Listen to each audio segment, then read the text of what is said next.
Hey, what's new and exciting? It's Kevin O'Shaughnessy here. I hope you guys are doing awesome. Recently, I put up a video answering the question, how long will it take till I get good? Okay, and in that video, I suggested that it was going to take about 12 years. And I based that suggestion on the idea of learning music is like learning a language. And at least here in the United States, from about first grade to 12th grade, senior in high school, we have to take English classes. Excuse me. So we learn everything from alphabet, vocabulary, grammar, syntax, reading, interpretation skills, and so on, plus just the mechanics of being able to pronounce words, right? And so we have to spend 12 years in English class, and usually by the end of high school, we're pretty good at communicating, and I equated music to being the same thing. So today I want to talk about an aspect of that equation I didn't cover in the last video, and that is, what is a good musician, all right? Or what makes a great musician? And quite simply, I like simple definitions for things. Quite simply, a good or great musician is one who can imagine an idea and get it out of their instrument accurately. That's it.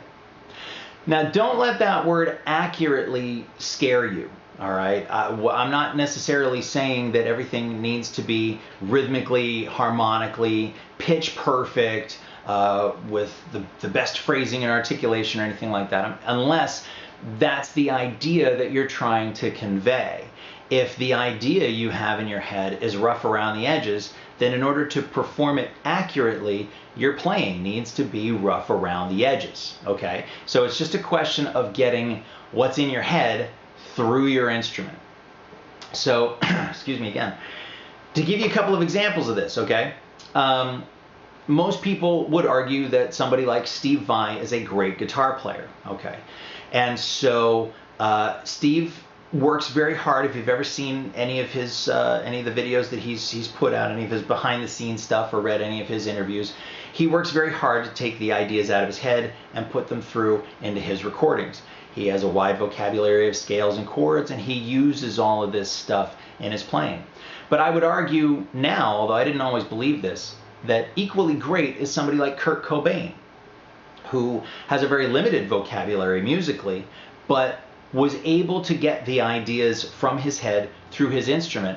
And you cannot deny how many people he reached with that music.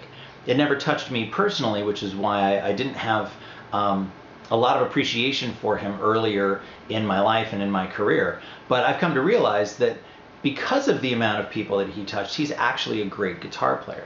So how does this help you? Well, knowing what kinds of ideas you're generating, what kind of music you like, and the kind of music that you want to reproduce can help you find a good instructor, because you want to be able to find somebody who's going to be well versed, or at least versed well enough in that style of music. Each kind of music also has certain chords that it gravitates to, certain scales, certain rhythm patterns. So you're going to want to know what you need to know. You don't need to know all the scales, and you don't need to know all the chords. If, for example, you want to be a session musician, which there are still some of those jobs left, you're probably going to need to know how to read music as well. And better yet, interpret it in such a way so that it sounds very spontaneous and it sounds very live and very fluid. So those are skills that can be developed. So basically that's what it is. If you can get an idea in your head and you can get it out on your instrument, you are a great guitar player. And if you're not there yet, then if you can generate an idea of the kind of music you want to express, you can then seek out the instruction and seek out what knowledge you need to get that idea across. Practice accordingly, and before long, you're a great guitar player. It may take you 12 years, it may take you longer, it may take you less. But having that idea is what's going to allow you to frame those goals and go after it in the most efficient way possible. So I hope you found that useful. If you did, please feel free to peruse the rest of the channel if you're not already a subscriber. And please do subscribe if you are new to the channel, and share it with your friends. And I will be in touch with another video real soon. This is Kevin O'Shaughnessy. Take it easy.